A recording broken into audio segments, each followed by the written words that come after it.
This is the Katelyn James non-techie tech review of the 70-200 2.8 RF lens compared to the EF version. I'm going to tell you all about it in this episode.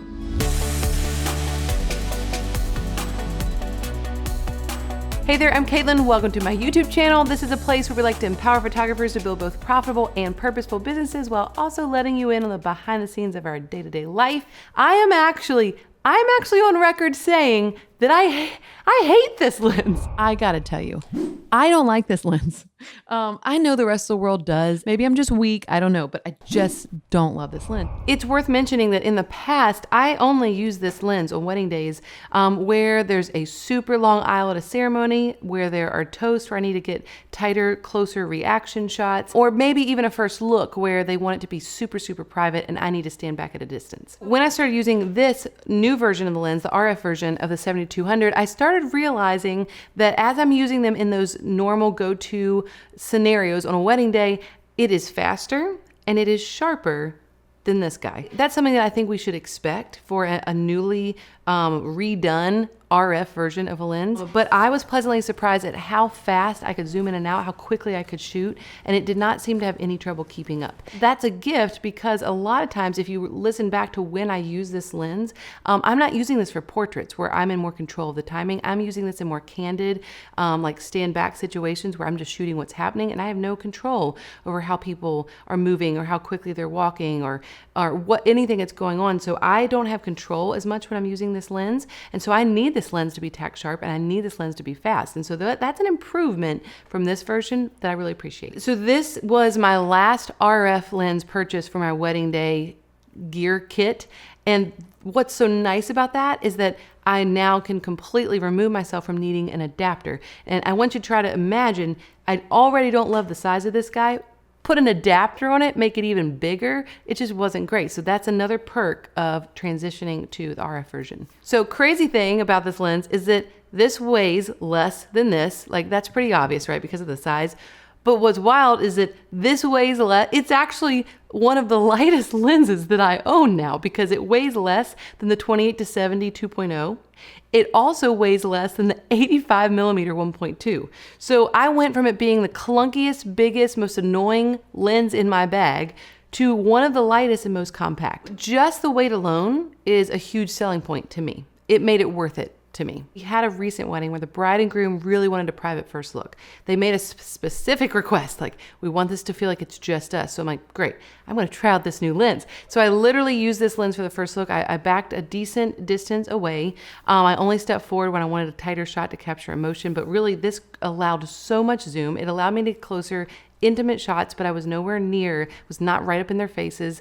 And I was going back and forth. I was shooting wide shots, tight shots. I was changing it up really quickly and it performed really well. That was really my first example of using this lens in a candid situation where I wanted to shoot really quickly and change a lot of different angles, change whether or not I'm shooting tight or wide. And it was fast. It was also incredibly accurate with its focus. So what are the physical differences between these two? Because yes, the images are great. They're going to be great and they're going to be sharp from both lenses. So let's talk about something that's a little bit more of a dramatic difference. I felt like I was fumbling the first few times I was using this lens because the zoom ring on this is the first one closest to the camera body. And for this one, it is the furthest away. And so it is a complete swap from what I'm used to. And for me, I've been a prime shooter for, basically over a decade, 12 years, until I really fell in love with the 28-70. So I'm not used to zooming in and out of anything. So if I have a zoom experience, it has only been this lens up until the last 2 years. And so I've gotten really used to that pattern of where my hand goes. And so that was a little bit different. The other big difference is just the fact that it does actually change size when you're zooming in and out. So once you zoom it all the way out, they are basically the same size. I don't even think that that's a negative thing. Like, honestly, I didn't even think about that until Ty told me that that's a thing people complain about. But I'm not complaining about it. I think it's fine. Well, the biggest physical impact, I think, the biggest change is the weight change. And what goes along with that is just the size difference. And I think that's what I love most about it. Why I find myself gravitating towards this more than I ever have, because remember, I don't like this lens. I gravitate towards this more because it's easier to grab, it's easier to hold, it's easier to fit into my bag. It's a more likable size, in my opinion. Remember when I did the review for the 100mm RF lens, like the macro version? That lens looked pretty much the same size as the previous EF version. The image quality didn't really change that much. And so my review of that was basically like, I just don't think people need this.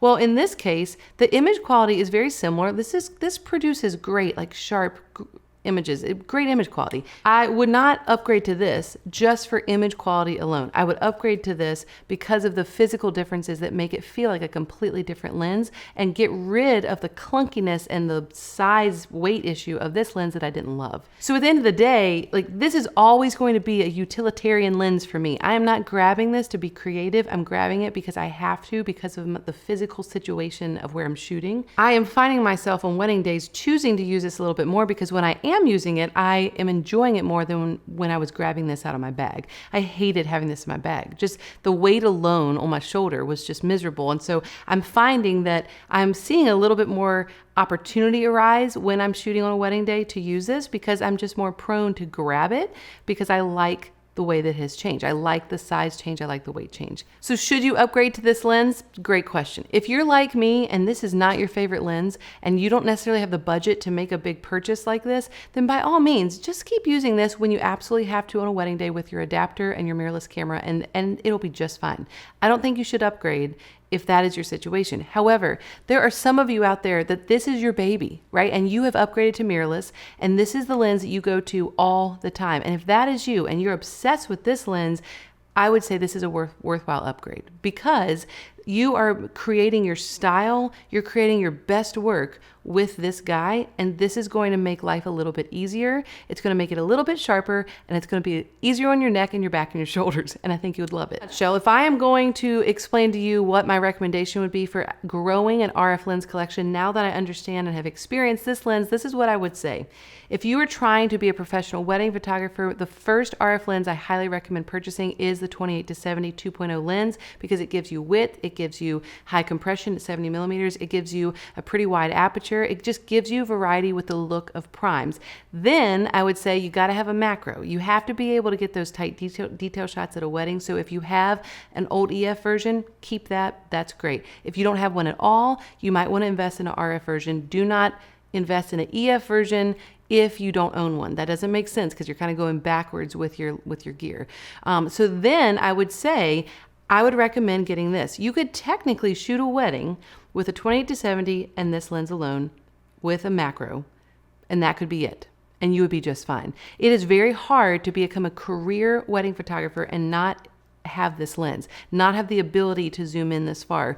You might find yourself in situations where you're being paid to be able to capture certain things that you can't get close enough to because you don't have the capabilities that come with the 70-200 2.8. Then, last but not least, the 85. It's my fun lens. It's the best lens. It's a luxury lens. You don't need it. You're going to be just fine in your career without it. But it's like a treat to myself every time I pull it out of the bag. It's like, oh, happy day. My 85 is back. It will never be replaced. If you want to learn more about the 85, I've got a bazillion videos about it. But I hope you enjoyed this video. Again, still not my favorite lens, but man, I have really turned I almost dropped it. Did you see that? Oh, gosh. It is not my favorite lens. It's not even close, but it has definitely bumped itself up a little bit higher in my opinion. I would be okay. We're going to sell this to somebody. One commenter, no, I'm just kidding. We're going to give it to Ty. We're getting rid of this guy. We've dealt with these things for so long. I am very excited to have this as a part of the family. If you want to see a comparison of this guy with maybe a whole kind of list of like zoom options, 135, 85, this guy, even the 100 macro.